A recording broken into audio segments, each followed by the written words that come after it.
भारत माता की, भारत माता की, भारतीय जनता पार्टी जिंदाबाद, जिंदाबाद जिंदाबाद कमल का फूल जिंदाबाद, जिंदाबाद जिंदाबाद और कमल पटेल भी जिंदाबाद। जिंदाबाद जिंदाबाद।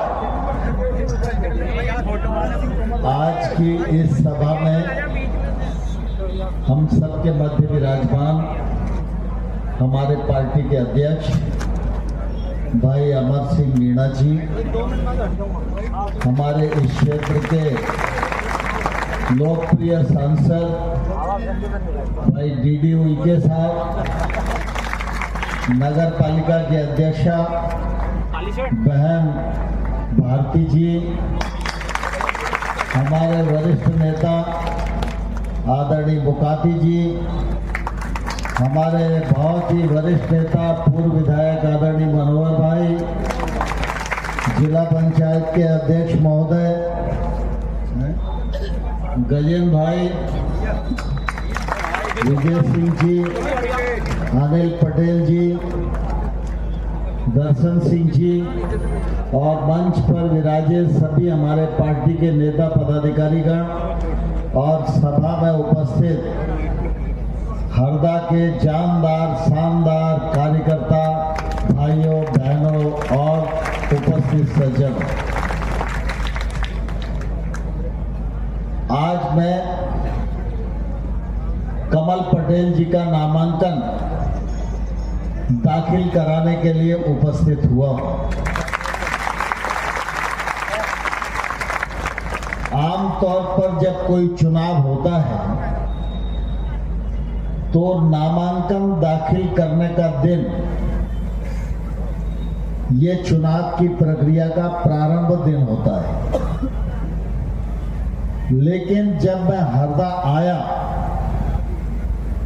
आप सबकी संख्या को देखा, आप सबके उत्साह को देखा, तो मुझे पूरा विश्वास हो गया कि आज ही कमल पटेल जी की अभूतपूर्व जीत सुनिश्चित हो गई।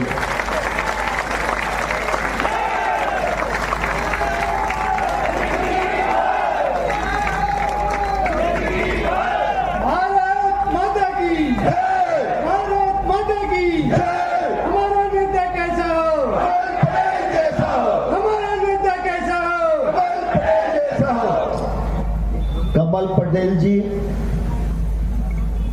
भारतीय जनता पार्टी के बहुत अच्छे सक्रिय और संघर्षशील कार्यकर्ता हैं। लगभग आज 35 साल से अधिक समय हो रहा है जब से भारतीय जनता पार्टी में कंधे से कंधा मिलाकर हम लोगों के साथ काम कर रहे हैं। लेकिन मुझे ध्यान है जब कमल पटेल जिलाध्यक्ष थे और इस हरदा में हमारी पार्टी का काम बहुत ज्यादा नहीं था, और जिस सभा का कमल पटेल जी जिक्र कर रहे थे उसमें जब हम लोग आए थे तो एक कहावत है ना कि पूत के पांव पालने में ही दिखाई देने लगते हैं। तो उसी दिन हमको लग गया था कि अब हरदा को एक सक्षम नेता मिल गया है जो बरसों बरस तक हरदा की तस्वीर भी बदलेगा और हरदा की तकदीर बदलने का भी काम करेगा। और मुझे कहते हुए गौरव है कि चाहे अधोसंरचना विकास का मामला हो, चाहे खेती को उन्नत खेती में बदलने का मामला हो, चाहे किसानों का हक और हुकूक दिलाने का मामला हो, चाहे अपने क्षेत्र की जनता की आंखों में अगर धोखे से भी आंसू आ जाए तो आंसू पहुंचने का सवाल हो, हर मामले में कमल पटेल जी हाजिर रहते हैं। उसी का परिणाम आज के जन समर्थन में निश्चित रूप से प्रकट हो रहा है। लेकिन बंधुओं, ये सब क्यों संभव हो रहा है? यह सब नरेंद्र सिंह तोमर के कारण संभव नहीं हो रहा, यह सब कमल पटेल के कारण भी संभव नहीं हो रहा, यह सब डीडी उइके के कारण भी संभव नहीं हो रहा। ये सब संभव हो रहा है भारतीय जनता पार्टी और कमल के फूल के कारण। भारतीय जनसंघ की स्थापना 1951 में हुई थी। हमारे नेता डॉक्टर श्यामा प्रसाद मुखर्जी थोड़ी देर से लगाता हूं। और पंडित दीनदयाल उपाध्याय ने इस यात्रा को प्रारंभ किया था। ये यात्रा और देश में हमारे नेता नरेंद्र मोदी जी प्रधानमंत्री के रूप में काम कर रहे हैं। जो सपना 1951 में डॉक्टर मुखर्जी ने देखा था, वो 2019 में धारा 370 खत्म करके नरेंद्र मोदी ने पूरा किया।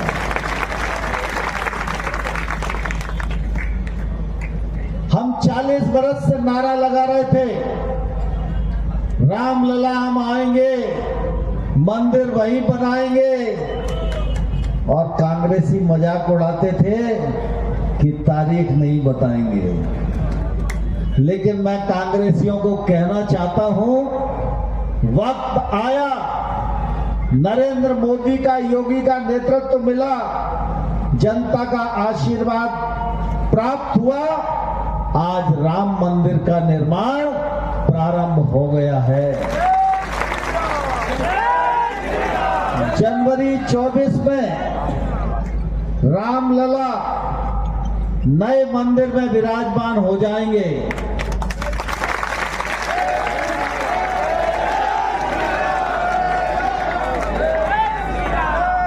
हमारे पूर्वजों का स्वप्न नरेंद्र मोदी जी के नेतृत्व में साकार हुआ। और इतना ही नहीं, भारत का तिरंगा अमर रहे, ये 26 जनवरी और 15 अगस्त को बच्चे नारा लगाते थे।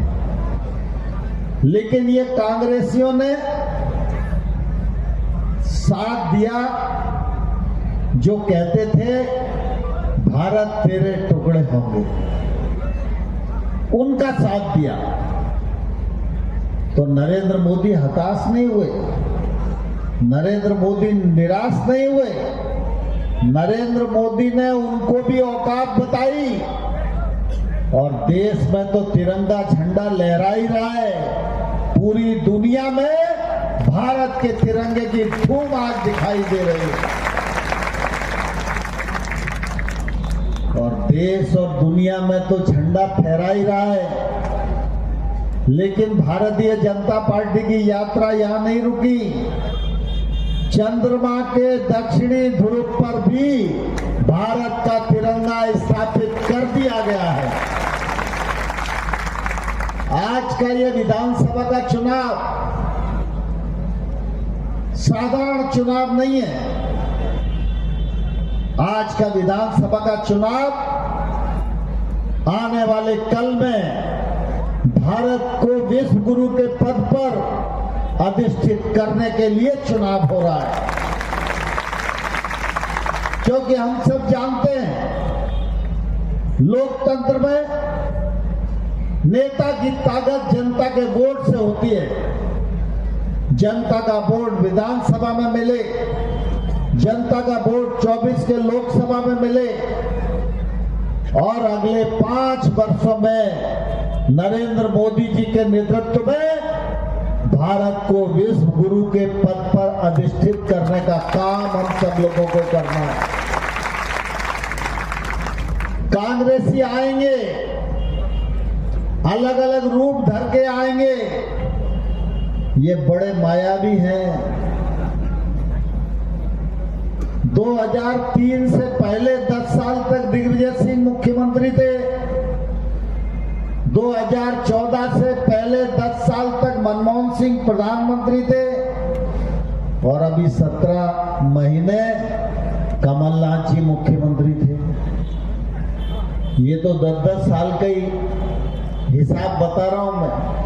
वैसे कांग्रेस ने 75 में से 50 वर्षों तक इस देश में राज किया है। कोई कांग्रेसी आके ये बोलता है हमने हरदा में एक सड़क बनाई, कोई कांग्रेसी ये कहता है ये तालाब हमने बनाया, ये विद्युत सब स्टेशन हमने बनाया। न केंद्र सरकार ने कुछ किया, न राज्य सरकार ने कुछ किया, बताने को कुछ है ही नहीं। लेकिन चुनाव में झूठ बोल रहे हैं और उनका नेता भारत जोड़ो यात्रा निकाल रहा है। मैं आप सब लोगों से पूछना चाहता हूं, भारत कहीं से टूटता नजर आ रहा है क्या आपको? अरे भाई, कहीं दरार हो, कहीं टूटन हो तो तुम जोड़ने के लिए यात्रा निकालो, समझ में आता है। भारत नरेंद्र मोदी के नेतृत्व में दुनिया को ललकार रहा है और दुनिया ललकार के सामने सरेंडर हो रही है।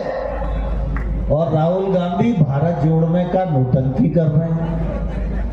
मैं उनको कहना चाहता हूं कि भाई साहब, आप भारत की चिंता मत करो, ये हरदा की जनता ही कर लेगी।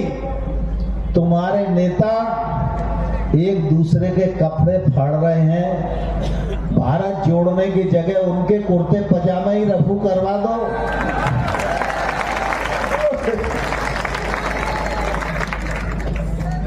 तो कांग्रेस का सिराजा पूरी तरह बिखर चुका है। मैं पूरे प्रदेश में घूम रहा हूं। सवेरे में खिलजीपुर में था, ज्ञान सिंह जी मेरे साथ आए। खिलजीपुर में भी अभूतपूर्व समर्थन था और हरदा में भी समर्थन है।